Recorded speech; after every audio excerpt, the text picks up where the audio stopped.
Sa tingin mo, tama yung ginawa mo? Tama yung Opo. decision. Kasi mas naging ano po ako. Nung break up po namin, mas naging ang mature po ang isip ko.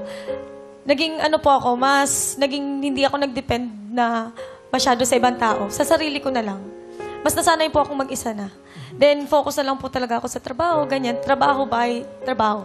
At saka parang silang dalawa, parang pareho silang biktima. Biktima sila ng ingay ng kapaligiran. Pareho kayong naniwala eh. 'Di ba?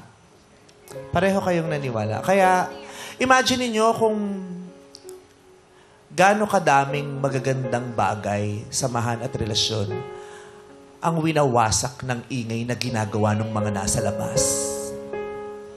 Totoo. 'Di ba? Kung pinanatili niyo silang dalawa ng sila lang, magiging okay sila eh. Kung hinahayaan lang natin yung mga tao na magmahalan lang.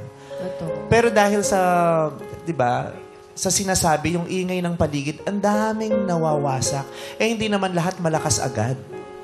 May mga fragile, may mga sobrang vulnerable na hindi kinakaya yung mga sinasabi ninyo.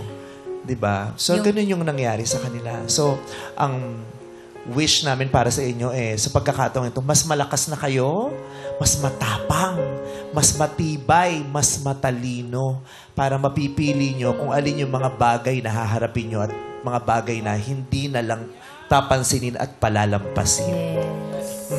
Kasi mga bata pa rin ngayon. 22 and 23 kayo ngayon. Marami pa silang kailan kayo pagdadaanan. nag-break? Last year? 6 months ago. 6 months ago. So, ganun pa rin ang edad nyo kasi 6 months lang naman.